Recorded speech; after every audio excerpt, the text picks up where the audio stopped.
Hoy vamos a hablar de los mercados. Que si son eficientes, que si son eficientes, que si es difícil ganarle al mercado o si es fácil ganarle al mercado. Pero creo que antes hay que definir qué es el mercado. ¿Tú sabes qué es la definición de qué es el mercado? No me veas con... Yo aquí voy a quedar mal. Pero cuando alguien dice, oye, es que tuve un rendimiento por encima del mercado, ¿a qué crees que se refieren? Que tus acciones generaron como mayor ganancia de lo que en general lo hizo el mercado, ¿no? De cuánto subió como en esta acumulación de índices y acciones y pues tú tuviste como un rendimiento por encima. El índice que usa la gente en la mayoría de los casos para comparar el mercado es el Standard & Poor's 500, que son las 500 empresas más grandes de Estados Unidos. Ahora, técnicamente eso no es el mercado de acciones, porque el mercado de acciones son, de hecho, mucho más que las 500 empresas más grandes de Estados Unidos. Son pues, todas las empresas del mundo. Entonces, ganarle al mercado es no solamente ganarle al S&P, pero como a los principales índices o... Ganarle al mercado en la forma más técnica es, ¿tuviste tú con tus inversiones un desempeño mayor a lo que dio las 9,000 empresas más grandes del mundo, por ejemplo? Okay. ¿No? Que las 9,000 empresas más grandes del mundo es como se compone un índice que se llama el MSCI ACWI. MSCI hace índices y ellos hacen como un Standard & Poor's 500, pero en vez de tener 500 empresas solo de Estados Unidos, ponen 9,000 de todas. De las más grandes del mundo. Ok. Y ese es mi referente. Esa es la manera donde los inversionistas usan como su benchmark. Es decir, oye, estoy teniendo... Es muy importante porque se puede invertir en el mercado de una forma muy barata, a bajo costo, donde tú puedes ser dueño de las 9,000 empresas más grandes del mundo. Entonces, cuando alguien dice que le gana o no le gana al mercado, pues obviamente te quieres comparar contra eso. O sea, qué tan bueno eres invirtiendo. Mucha gente usa estos benchmarks para saber si pues, realmente son mejores o no. Okay. Pero hay algo muy curioso aquí. Antes de entrar más a detalle de que si le ganas o no lo ganas al mercado, creo que primero tenemos que definir también por qué los datos nos muestran que sí lo que vemos es que es muy difícil ganar al mercado. No, que justo esa creo que iba a ser como mi siguiente pregunta. O sea, que dices como, ok, entonces le quieres ganar al mercado y como que para mí es, pues entonces como que pues quiero invertir, justo lo que quiero es como que pues salir ganando, ¿no? Tener como que este gran rendimiento. O por lo menos yo que no estoy como que tan metido en estar invirtiendo y así como que es mi impresión como que por fuera. Pero entonces o sea, ¿por qué es como que tan complicado ganarle al mercado si todo mundo como que quiere eso, ¿no? O la intención es justo como que venderte la acción que como que va a estar por encima. Todo el mundo quiere ganar mucho rendimiento sin tomar nada de riesgo. Esa sería yo. Eso es el holy grail. Pero pues eso es wishful thinking. Eso no pasa en la vida real. Si quieres tener mucho rendimiento, tienes que estar dispuesto a tomar mucho riesgo. El riesgo y el rendimiento siempre velo como dos lados de la misma moneda. Siempre van de la mano. Siempre van de la mano. Entonces, por ejemplo, tú que ves mucho la economía y las tasas de interés, ¿qué es lo que está tratando de hacer el Banco Central cuando baja o sube la tasa de interés? ¿Qué es lo que hace? ¿Qué es lo que está tratando de hacer? A ver, o sea, por mandato del Banco Central, esos movimientos de tasas van a responder directamente a un movimiento que tienes con la inflación. Pero claro que también las decisiones de mover la tasa, pues por más que el mandato es que la inflación llegue a su objetivo, pues también van a tener, por ejemplo, un efecto en el dinamismo que tiene la economía, ¿no? Algo mucho más restrictivo va a ser una tasa más alta porque pues va a ser mucho más caro tener un crédito o endeudarte, invertir, lo que fuera. Y también por lo mismo, pues cuando tienes una economía que se está desacelerando y por ende un poco de la mano vas a tener menos presiones inflacionarias, pues puedes empezar un poco a bajar la tasa, que sí ha sido el caso, por ejemplo, este año con Banxico. Ok, cuando normalmente bajan las tasas de interés, los inversionistas ven eso como algo que va a ayudar mucho a la economía porque se vuelve menos costoso, más barato el pedir un prestado. O sea, el pedir prestado se vuelve más barato que se vuelve más accesible el capital. Sí, por lo mismo, por eso dices como, estás como inyectando liquidez en la economía, ¿no? Tienes mucho más dinamismo. Entonces, si yo ya tengo información privilegiada de que yo ya sé y nadie más en el mundo sabe que mañana van a bajar las tasas de interés, los bancos centrales, yo puedo ya entonces agarrar esa información y hacer una inversión en que va a subir en la bolsa, pon tú, ¿no? Uh-huh. Pero eso solo ocurre si yo soy la única persona que se entera de eso. Si No. todo el mundo ya sabe de eso, Es lo que te iba a decir, o sea, esa información asimétrica como que pues no es el caso, ¿no? O mucho menos ahorita que realmente los bancos centrales pues sí han cambiado su manera de hacer política monetaria y se han esmerado en tener un poco de como que comunicación hacia su audiencia, ¿no? A tener esas expectativas de, pues más o menos te puedes adivinar si van a recortar o no. O sea, por ejemplo, hay decisión este jueves y yo creo que puedo poner sí, mis manos al fuego y van a pero- recortar y no es... pero vamos a hacer un ejemplo aquí. Vamos a suponer que tú eres un inversionista y yo soy un inversionista. Tú estás viendo que las tasas van a bajar y por alguna razón tú estás apostando entonces, porque otros factores estás viendo, que el mercado va a subir por ese efecto. Y yo creo que va a bajar por ese efecto, ¿no? Ujú. Entonces vamos a hacer una compra y una venta. Entonces, la información lo que nos da es que toda la información disponible refleja el precio actual de los mercados porque todo el mundo tiene esa misma información y inmediatamente van a hacer estas apuestas, vamos a llamarle, de que si ellos creen que van a subir o bajar cualquier cosa. Ok. Ahora, creo que muy poca gente ve esto. Por cada persona que le gana, de nuevo, el mercado es el promedio de los rendimientos de todos los inversionistas. Ok. ¿Ok? El mercado, el rendimiento del mercado es el promedio del rendimiento de todos los inversionistas. Sí, el que ganó, el que perdió, Si tú y yo somos los únicos inversionistas en el planeta Tierra, ¿ok? Y el mercado dio un rendimiento del 10%, ¿ok? Eso quiere decir que o tú hiciste 5 y yo hice 15, o yo hice 15 y tú hiciste 5. A fuerza, porque el rendimiento Sí. promedio es 10, Así es. ¿ok? ¿Eso qué quiere decir? Que por cada persona que le gana al mercado, Alguien pierde. tiene que ver alguien que no le ganó al mercado. No es que pierde dinero, ¿eh? Es decir, aquí en No ese le ganaste. caso, Ajá, no le ganaste. los tres ganamos, o sea, el mercado ganó 10, tú ganaste 5, yo gané 15. Yo le gané al mercado por 5 porcentaje, tú no le ganaste por 5. Pero ¿ok? me gané 5. Pero ganaste 5, Pero me gané 5. tuviste una utilidad positiva y el rendimiento fue 10. Pero por matemática, por cada persona que le gana al mercado, tiene que haber alguien que no le gana por la misma cantidad. Pero no hay como manera, a ver, o sea, entonces como que matemáticamente de poder llegar a sí ser esa persona que le gana. O sea, que no todo eso Claro. es un mercado de, pues, vas Claro. a ganar. O sea, No. que no es como el objetivo. Claro, y eso es lo que trata de hacer todo el mundo. Mira, hay una frase, creo que es mía, creo que no he escuchado a nadie decir esta frase. Voy a dar muchos kudos por esta Vamos frase. a poner el slogan así de Jay-Z para el Pero episodio. los mercados, en mi opinión, son eficientes porque la mayoría de la gente creen que no son eficientes. Think about it. Y yo. Estoy así. Los mercados son eficientes porque la mayoría de la gente, al creer que no son eficientes, están tratando de ganarle. Si todo el mundo pensara que los mercados fueran eficientes, ¿para qué? No le intentaríamos ganar. ¿Qué? ¿Para qué tratar?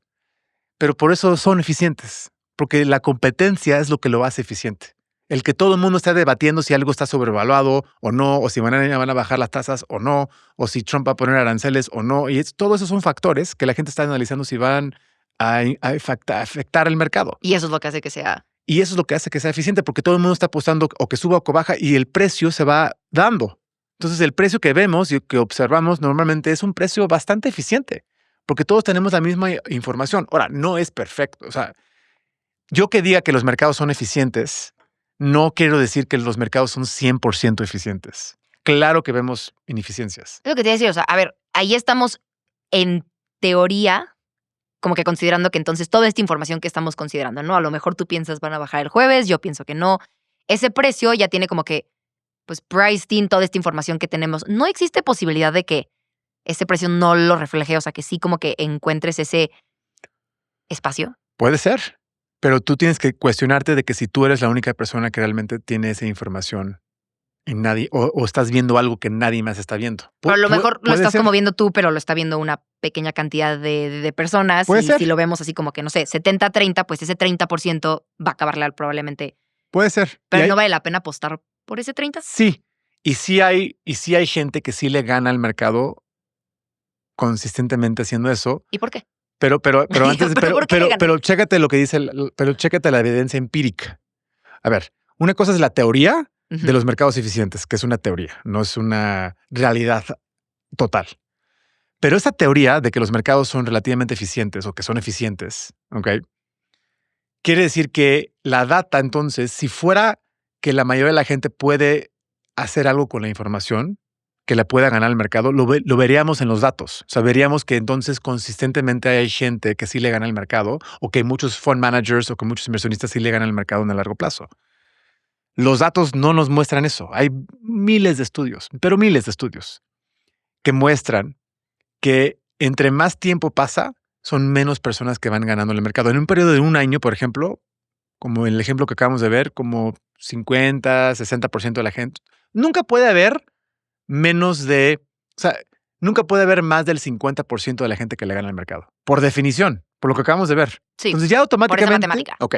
Ahora agrégale que no es gratis invertir. Hay costos Sí, para claro. invertir. Ya con eso, ya sabemos que la mayoría de la gente no le va a ganar al mercado. Ya nada más con esa definición. ¿Ok? Ok. Ahora, ¿qué tenemos que hacer para ganar el mercado again and again and again and again? Porque el chiste es, oye, no es gánale un año, gánale 2 años, 3 años, 10 Consistentemente. años, 20 años, el resto de tu vida. ¿Ok? Y lo que se observa en los datos es que en periodos de un año es como 55% de la gente que no le gana, ¿no? Algo así. Ok. Luego se vuelve como el 60% en 5 años. Luego se vuelve como 80% en 10 años. Y en más de 20 años, lo que se ve es que más del 90% de la gente no le gana al mercado. Pero estamos hablando de inversionistas profesionales. No estamos hablando nada más del retail investor. Pero entonces, pues si más o menos así nos estamos guiando como por lo empírico, ¿no vale la pena así apostarle solamente como que entonces en el corto plazo? O sea, que dices como, ay, en un año tal. O sea, como que entonces en algún periodo de tiempo, no sé, que veas un rally o una oportunidad o algo y digas, ok, a lo mejor aquí me voy a arriesgar, pero me voy a arriesgar como en un periodo de tiempo corto. O sea, no puedes ir como que apostar por eso. Puedes, de nuevo, tienes que preguntarte, lo que yo estoy tratando de analizar y apostar, ¿ya está reflejado o no en el precio? Esa es la pregunta que se tiene que hacer uno cuando está debatiendo eso. O sea, te tienes que ser muy humilde y tienes que decir, ok, soy la única persona en el planeta Tierra que estoy viendo esto. Que está viendo esta información. Oye, puede ser que sí. Y yo, Not likely. Not likely. Sabe. Pero puede ser que sí. Ahora, mucha gente se confunde de que a veces invierten y dicen, no, es que me fue muy bien. Ok. Y sí le gané el mercado. Ahora te va otro rabbit hole. ¿Cómo sabemos si no fue suerte o si realmente fue habilidad? ¿Cómo puedes separar la suerte versus la habilidad? ¿Que fuiste el único? A lo No mejor sé, suerte. pero es que es imposible. O sea, nadie creo que puedes determinar con certeza de que sí fue suerte o habilidad. Pero entonces no lo determinas, entonces ¿cómo convences a la gente de, o sea, de, pues entonces como que invierte, aquí yo estoy viendo la posibilidad, si tú ni siquiera puedes como que justificar si fue, o sea, si eres pues sí, o sea, un hedge fund, lo que fuera de que, yo le estoy tratando de ganarle al mercado, pues entonces, ¿cuál puede ser tu estrategia si no sabes si fue suerte o habilidad? O sea, ¿en qué estás apostando entonces tu dinero y tus movimientos? No, claramente todo el mundo que maneja dinero creen que es habilidad. O sea, eso es lo que estás vendiendo. Pero la pregunta no es que lo que creen ellos. La pregunta es, no sabemos realmente, no sabemos. Es lo que crees tú que estás poniendo tu dinero. Exacto, pero no sabemos realmente si fue algo de suerte o parte suerte o todo fue suerte. Si yo aviento darts, ayúdame con darts en español. Dados. No, dados. Dados son. No, darts. ¿Cómo se dice darts? ¿Cómo se llama? A ver, yo no soy en un. Yo las cositas que lanzas yo sí hablo, como yo tiro sí al hablo blanco. español. Dardos. ¿Sabes? Dardos. Y yo la cosita que lanzas cuando. O sea, yo soy el que soy English as a first language aquí. Es que le hiciste como lanzas y yo, pues lanzo un dado y así de juego. Dardos. Vamos a jugar un juego de dardos. Un juego de dardos, ok. Las Y, cositas que lanzas. y aleatoriamente voy a escoger empresas. Ajá. Y resulta que las empresas que yo escogí le ganó el mercado. ¿Eso fue suerte o habilidad? Tienes un gran tino. Pero eso es lo que voy. O sea, ya han habido estudios donde changos están viendo qué empresas escoger y esas empresas le ganan el mercado. Y claramente fue suerte. No ahí no hay nada de habilidad, ¿no? Pero poder distinguir las dos cosas se vuelve imposible. Entonces, si en el largo plazo lo que observamos en los datos, es que la mayoría de la gente no le gana al mercado, ¿ok? Pero luego la gente me dice, sí, pero es que hay Warren Buffett, hay Bill Ackman. Sí, es lo que te decía. O sea, estos casos excepcionales que hemos visto. Pues sí, ahí está el 3%. O sea, el 3% de la población humana o de los inversionistas es un número grande. Sí. Y lo que sucede es que, pues sí va a haber gente que lo hace. Pero si yo te pongo a tirar águila, ¿Qué harán? O sea, ¿por qué esas personas sí lo logran? no sabemos qué tanto fue suerte y qué tanto fue habilidad. Te voy a poner otro ejemplo de suerte y habilidad. No estoy diciendo que Warren Buffett es suerte, ojo, no. Claramente Warren Buffett tiene habilidad. Claramente hay maneras de poder consistentemente hacer análisis riguroso y poder tener la paciencia de ganar el mercado. El problema es que hacerlo de una forma consistente con la misma información que tiene todo el mundo es muy, muy difícil. Y que seguramente se ha de volver mucho más difícil ahorita que todo está en todos lados. O sea, estoy tratando de buscar una definición y decir, pues en 5 segundos lo tengo en chat. Quiero suponer que hacia adelante con esta disponibilidad de datos y herramientas, inteligencia artificial, pues incluso encontrar como que el loophole de datos va a ser mucho más complicado, ¿no? O al menos es como mi Pues sí, porque impresión. todo el mundo tiene también ese mismo ChatGPT que tú tienes. Y todo el mundo puede hacer la misma pregunta y decir, pues ya. Información privilegiada es la única manera que realmente le puedes ganar al mercado con consistencia. Pero pues es información privilegiada y eso es ilegal. Sí, yo. Pero eso es la única forma. O sea, si realmente tienes información privilegiada, entonces sí tienes información que nadie más tiene. Y entonces, pues sí, pero por eso lo hacen ilegal. O sea, por eso no te dejan usar información privilegiada para invertir, porque lo que quieren es que pues, sea un fair playing ground. Sí, un fair playing ground. Pero entonces, a ver, por ejemplo, ahorita que, o sea, yo estoy checando por qué cerró el S&P de la manera que cerró lo que fuera, y siempre es es que el rally de inteligencia artificial. Es que tal. Entonces, pues la gente está como que en esos momentos que dices, ok, pues voy a entrarle a Nvidia o AMD o así. Entonces están como que estás entrando a algo que ya está priced in en ese precio, o la idea es. Puede ser. O nada más es como que tu intención no es ganar al mercado, es nada más pues crecer a la par en como que auge de la inteligencia artificial. Yo lo que recomiendo es que la mayoría de la gente debería de actuar e invertir como si los mercados fueran 100% eficientes. No son, pero la estadística nos dice que tenemos una mejor probabilidad de éxito si nos comportamos como que estuviéramos asumiendo que sí está priced in todo. Si asumes que ya está priced in, entonces hay maneras de invertir donde puedes tener más rendimiento que el mercado. Nada más que tienes que tomar más riesgo que el mercado. Es lo que te iba a decir. O sea, a ver, entonces si estamos haciendo assumption de todo está priced in, entonces como que donde ve oportunidad.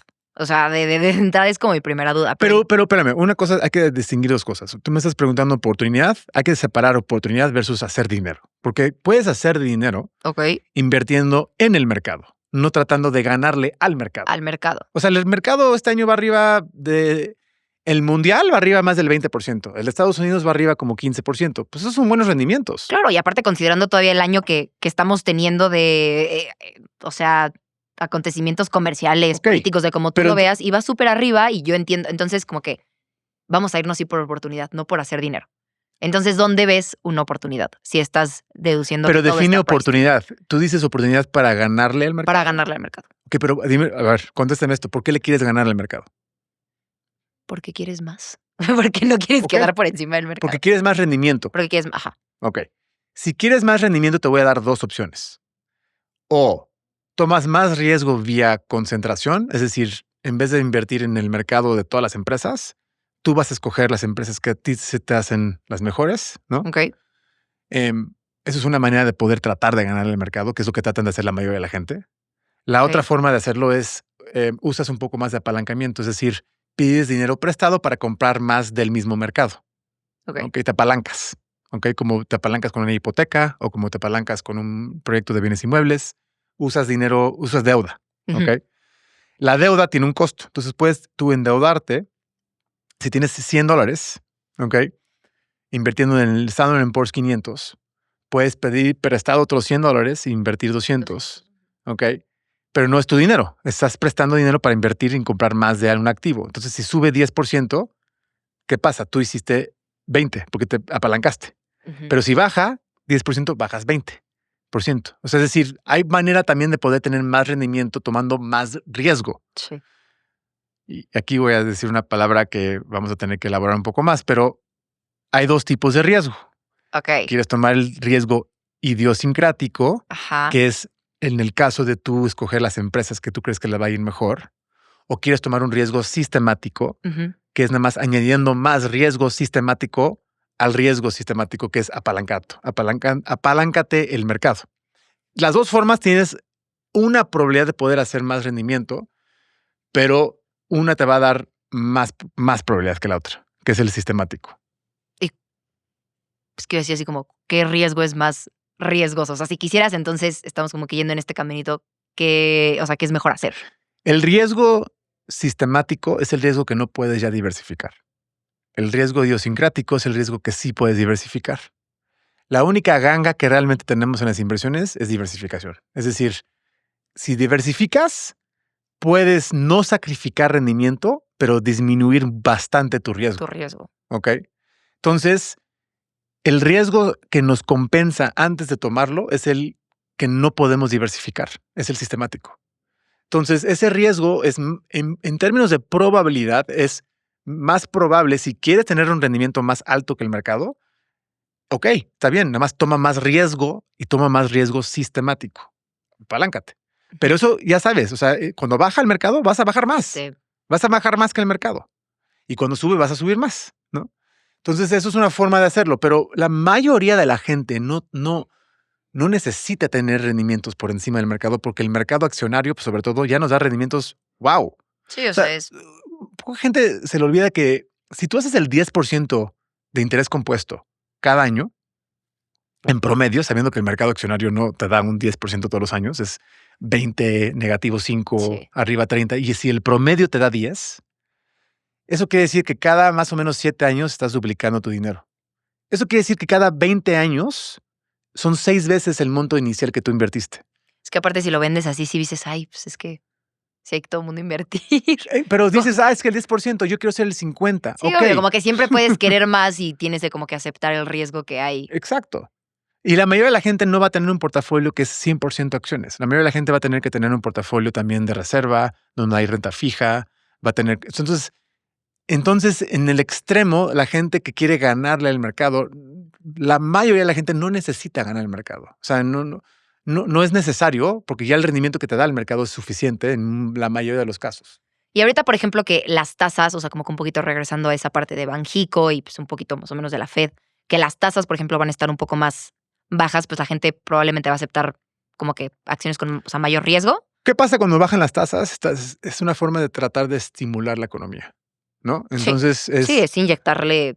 Pues no, o sea, no estás inyectando, pero estás facilitando, estás fomentando el acceso a capital. Entonces, sí, claro, entonces se vuelven más atractivas pues, las empresas, ¿no? Ahora, ojo, depende por qué están bajando las tasas también, ¿eh? Porque Sí, claro, a ver, lo vemos con la reacción que tienen los mercados el día de las decisiones. También. No te enfoques en el día de las decisiones, enfócate más bien en el long-term trend, es decir, regresémonos al 2020. Las tasas de interés estaban normal, creo que en Estados Unidos andaban como en el 3%. Y de noche a la mañana, en marzo del 2020, las bajaron del 3% a 0. ¿Por qué? ¿Por qué bajaron las tasas de interés en Estados Unidos del 3% en un día? O sea, la Fed salió y dijo, bajo la tasa de 3 a 0. Sí, no, pues traías el tema de la pandemia. No ¿Pero se por veía qué un bajaron cierre, las tasas? ¿Por qué bajaron las tasas porque a la 0? inflación se nos iba a volar. ¿La qué? La inflación se nos iba... No, al revés. O sea, la pandemia era deflation, lo que nos preocupara, porque cerramos la economía. Ah, no, o sea, sí, no iba a haber O sea, ni un solo de gramo de 3%, dinamismo económico. Claro, pues todo iba a estar cerrado. Exacto. Pero entonces, ¿qué sucede? Si se frena la economía, tienes que estimular la economía. Sí. Lo primero que debe hacer un banco central es bajar las tasas, porque entonces estás estimulando de que, oye, ya se volvió muy barato el crédito. Por favor, vayan a endeudarse. Por favor, empresas endeudense, por favor, para invertir más. Tenemos que estimular esto de cierta forma, ¿no? Sí, claro. Entonces bajaron de las tasas de 3 a 0. ¿Y qué nos pasó? No, y luego aparte de eso, inyectaron dinero al Sí, sistema. claro. Pero todo eso, luego, años después, causó inflación. Sí. Que luego pensaron que eran transitory y que no acabó siendo transitory. Y que no acabó siendo y ahora acabamos subiéndola casi que. Pero cuando alguien baja la tasa, lo que quiere realmente es estimular. Y entonces, cuando quieres estimular, le va a ir mejor a las empresas. Pero Entonces, no todo el tiempo. Entonces, justamente es lo que te ese decía. es el Entonces, debate. ahorita, por ejemplo, que estamos bajando las tasas, Ahorita que estamos bajando las tasas. ¿qué es lo que vamos a ver? Pues ahorita, a ver, es que hay conflictos ahí, ¿no? Porque están bajando las tasas porque ya las subieron mucho. no sabemos si subieron demasiado las tasas, donde ya estamos viendo, pues no sé cómo va el empleo ahorita, cómo va el empleo en eso. O sea, no sé, sí estamos viendo cosas de cuando la economía no está yendo tan bien, ¿no? Ujú. Pues tenemos que empezar a ver si no están muy altas las tasas. Todo es relativo. O sea, ahorita la están bajando porque venimos de un mundo muy alto. Ujú. La subimos porque veníamos de un mundo muy bajo, ¿no? Sí. Para matar la Sí, inflación. claro, y estás intentando tratar ahí un punto medio entre datos que teníamos antes de la pandemia y después y... No, y aparte, o sea, bueno, en México no es el caso, pero en Estados Unidos aparte sí traes un tema de, pues, de falta de información un poco, ¿no? Como para saber la razón correcta o lo que está detrás de esa bajada de tasas. Pero, a ver, pero regresando entonces, o sea, todo esto son las conversaciones que hace un inversionista para tratar de saber si deberían o sea, qué apuesta vamos a hacer. O sea, eh, la tasa de interés es un factor muy importante macroeconómico para Sí. determinar si crees tú como inversionista que va a ser favorable o no favorable para las empresas. Entonces es un factor que todo el mundo lo está viendo. Cuánto ganan las empresas y cómo están aumentando sus utilidades es otro factor bastante importante. Yo creo que es el más importante, porque lo que hace un inversionista cuando compra una empresa está comprando los futuros flujos de esa empresa descontados al valor presente. Ujú. ¿Ok? ¿Me entendiste esa parte o no? Y yo, sí. Ok. Ajá, es lo que dije, vamos a aterrizar esto. Esto es una empresa que hace limonadas Ok. y hace $200 de ingresos tiene y gastos de $100. Entonces, net income, $100. Entonces, la empresa gana $100 al año. Ese es el cash Ujú. flow. Ese es cash flow. Está generando $100 netos al año la empresa. Ok. ¿Ok? Entonces, yo te ofrezco por esta empresa, te ofrezco $2,000 por comprar la empresa. Y yo, ¿De dónde saqué $2,000? ajá. Agarré los $100 que factura y Ahorita, ajá. te estoy pagando un múltiplo de 20 veces. Entonces yo te estoy pagando yo de adelanto 20 veces de tus cash flows futuros que vas a hacer ahorita, hoy, por tu empresa. ¿Me la vendes o no? Sí, Sí. no sé, depende. Y yo, chance. Hay gente que va a decir que eso está muy barato y hay gente que Y va a te decir que eso está muy caro. Ajá. ¿Ok? Microsoft, por ejemplo, hoy en día cotiza 35 veces sus ingresos. Alibaba creo que cotiza como 19 veces sus ingresos. Ok. Tesla cotiza a más de 300 veces sus ingresos. Hay una empresa que se llama Palantir que cotiza más de 600 veces sus ingresos ahorita. Vamos a usar Tesla como ejemplo. Tesla, ¿por qué cotiza 300 veces sus ingresos? O sea, Tesla no hay forma humana, aunque venda más coches que Ford y GM y Toyota, que vayan a llegar a poder reflejar eso en sus utilidades, ¿no? Ajá. Tiene que ver otros ingresos de Tesla para que valga 300 Esos 300, veces ajá. sus ingresos de hoy. Porque lo único que vende realmente hoy son coches. Entonces, pero ¿qué está haciendo el mercado? ¿Por qué vale tanto? Porque el mercado ya está debatiendo si los robots que van a hacer, que todavía ni venden un robot, si los taxis que se manejan solos van a tener un ingreso también muy fuerte. O sea, ya el mercado está asumiendo Ujú. que todo eso va a ser una realidad en algún momento. O sea, entonces el mercado está teniendo plena confianza en que eso se va a lograr eventualmente. Entonces, si alguien me dice, quiero invertir en Tesla porque estoy seguro que les va a ir muy bien en los robots que le van a vender y vamos a tener robots que nos van a ayudar para hacer todo. Ajá. Chance, pero ya está más o menos reflejado en el precio, En el porque no precio. hay manera humana que Tesla vale 300 veces sus ingresos vendiendo coches nada más. Pero lo que te quiero decir es que ya el mercado ya sabe también eso. O sea, por eso cuesta lo que cuesta. Y también tiene confianza de que van a llegar Ahora, a eso. si eso llega a pasar o no, veremos. Va a haber gente que dice, no, Tesla está sobrevalorada. Lo que te voy a decir, ¿qué pasa si de la nada se cambia un poco esto y dices, ¿sabes qué? Yo no creo que lo vayan a lograr. O sea, a ver, yéndonos con la parte de Tesla que dices, no sé, traen tal número de pruebas de los robotaxis y dicen, no, esto no se va a dar, esto... Se va a reflejar inmediatamente en la empresa y la empresa va a caer de valor en 3 segundos. Pero boom, o sea, va a haber un día, boom, crash. Se refleja instantáneamente. O sea, y cuando se salen las noticias, Ya está creo en el que una precio. semana salió Meta con sus earnings Ajá. y cayó 10% o 15% en 2 días. Sí. Y fue nada más porque se apanicó el mercado de que están invirtiendo demasiado dinero en AI o no sé, o sea, no sabemos. Sí, tal cual. Pero es nueva información. Lo que quiero decir es, cuando sale nueva información, los precios se ajustan rápido, muy rápido. Entonces, por eso también se vuelve más y más difícil ganarle al mercado, porque tú tienes que saber de antemano, tú tienes que estar ya en un juego de ajedrez muy avanzado. Oliendo que al mercado le va a dar miedo el Exacto. gasto en inteligencia artificial.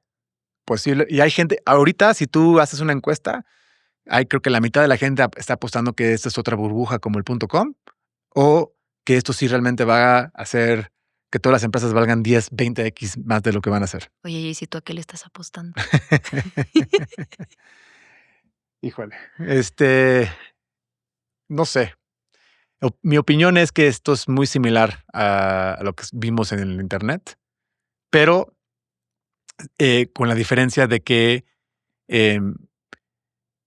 las empresas hoy en día sí generan utilidades. Las que están invirtiendo en ese entonces eran empresas que apenas estaban poniendo su changarro y porque tenías .com ya valías billions of dollars. Estamos viendo algo similar hoy en día con lo que dices, tengo AI, que realmente igual y no es AI. Igual y una empresa está haciendo algo más bien de automation, pero le dicen AI y ahora el mercado ya reacciona y le infla mucho el precio. Yo creo que inteligencia artificial sí va a cambiar el mundo. Yo estoy de la opinión de que esto va a ser como algo transformable como el Internet. Ujú. Pero sí creo que pues también es una euforia. O sea, hay mucha gente ahorita queriendo entrar y eso hace que pues se vuelven las cosas caras y se vuelve algo pues muy especulativo como pasó en el .com. En el .com, en el 97, Alan Greenspan dijo que estábamos teniendo irrational exuberance. Así dijo, de que íbamos, básicamente diciendo que había una burbuja. Sí, Pero eso fue en 1997. Hasta 3 años después fue cuando realmente empezó a haber crashing del mercado. O sea, Entonces, ahorita que hay gente que está diciendo que probablemente hay una burbuja, mira, normalmente cuando todo el mundo dice que hay una burbuja, no hay. no hay. Normalmente las burbujas ocurren cuando todo el mundo está Porque nos vamos por lo convencido. opuesto de ganar, perder. Entonces no hay. No sé. Y yo no trato de adivinar eso porque, de nuevo, yo voy a dejar que el mercado pues, haga lo que tenga que hacer. Exacto. Entonces, si no le queremos adivinar, es ok, pues a lo mejor le entro tantito a la inteligencia artificial, pero la idea no es como que quedarme en ese trend. Yo no le metería a la inteligencia artificial per se. Si tú inviertes en un portafolio bien diversificado con todas las empresas del mundo, por ejemplo, y lo haces de una forma como un índice, pues ya vas a tener reflejado ahí la inteligencia artificial, porque las empresas más grandes del mundo, ¿cuáles son? ¿Cuáles son las empresas más grandes del mundo hoy en día? Nvidia, Microsoft, Google, Meta. ¿Qué hacen? Inteligencia, TSM, Broadcom, todas esas empresas son las más grandes del mundo hoy en día. Entonces ya si tienes tú un índice o estás invirtiendo en el mercado, ya el mercado está reflejando que las posiciones más grandes que vas a tener son empresas de inteligencia artificial. Ya está reflejado ahorita. O sea, no tienes que agregarle, si quieres agregarle más que eso, fine, pero ya es una apuesta. O sea, ahí estaríamos entrándole como esta parte del riesgo, ¿no? O sea, que dices de apps, entonces... Ahí ya estás buscando a ganarle al mercado. Ahí ya estás diciendo que está barato, que sigue barato invertir en empresas que hacen inteligencia artificial y que le vas mucho más upside, que el mercado no está reflejando eso ahorita. O sea, que justo era mi pregunta. Entonces dices como, pues entonces mucha gente quiere entrarle, por eso también tenemos estos comentarios de la burbuja, entonces pues probablemente esto va a seguir subiendo. Entonces es como buen espacio para decir, pues entonces compro porque probablemente se va a quedar, o sea, va a subir y yo nada más como que diversifico y ahí dejo mis acciones o... Sí, o sea... O ya como que dices, ya estamos llegando a un tope. Velo más bien así. Imagínate que tienes 2 portafolios. Tienes un portafolio que tiene 100% acciones y son las 9,000 más grandes del mundo. Y tienes otro portafolio que son 50% acciones y 50% bonos. ¿Ok? Ok. Y esos son tus 2 portafolios. Y tu decisión no es entrar o salir, sino es, oye, ¿cuánto dinero debería de tener en cada una? Si ahorita crees que va a haber una recesión o estamos en una burbuja y tienes miedo de que posiblemente ahorita vaya a caer el mercado, no es salirte del mercado a cash. es, ok, salte de tu portafolio de 100% acciones y ponle un poco a tu Más portafolio de acciones y bonos. Porque lo que sucede si hay una recesión, si realmente hay una burbuja y empiezan a caer los mercados, las tasas de intereses que van a pasar van a bajar. Y van a bajar más rápido. Entonces eso causa que los precios de los bonos suban. ¿Ok? Entonces tú tienes un portafolio de acciones y bonos, te va a compensar la caída de las acciones, los bonos que suben. Entonces estás diversificando también fuera de acciones. Ok. Entonces aquí estás tratando de decir, ok, no quiero estar fuera del mercado porque no sé, porque chance no es una burbuja Sí, y chance capaz y nada más. chance sigue creciendo 10 años más esto. Entonces, por lo menos estás con el 50% de tu portafolio todavía participando en ese upside. Entonces no estás haciendo un movimiento drástico de no hay que apostar o no apostar, sino que el mismo mercado nomás es el que te va a dar. Mira, un portafolio de 100% acciones te va a dar un rendimiento esperado más o menos, calcúlale en pesos como 10 a 15% anualizado. ¿Ok? Pero tienes que estar consciente de que eso va a venir con caídas del 50%. O sea, en una crisis eso podría llegar a caer 50% temporalmente. Un portafolio de acciones y bonos, calcúlale que tu rendimiento sería entre el 5 y el 10% anualizado. ¿Ok? Menos rendimiento que el de 100% acciones, pero también menos bajada. O sea, ese portafolio no debería de bajar más de un 25% en un tiempo de crisis. Ok. Riesgo-rendimiento. Sí. Pero entonces puedes, como inversionista, nada más con esas dos, calibrar dónde deberías estar y pues eso depende de cada quien, con tus objetivos, con tus metas, con tus necesidades, etcétera, etcétera. Sí, que no te quieres arriesgar. Mira, el punto para acabar esto, creo que es, para mí, lo importante es, el mercado, de nuevo, en mi opinión, es eficiente porque la mayoría de la gente cree que no es eficiente, ¿ok? Y la mayoría de los inversionistas deberían de actuar como si fuera 100% eficiente, porque nos da la probabilidad más alta de poder lograr tener rendimientos positivos en el futuro. Y pues con eso Bien. yo creo que Cerramos. acabamos. Las opiniones expresadas en este podcast son exclusivamente a título personal de los participantes y no representan la posición de ninguna empresa, institución o entidad con la que estén relacionados. Este contenido únicamente tiene fines informativos y no debe interpretarse como una recomendación de inversión o asesoría financiera.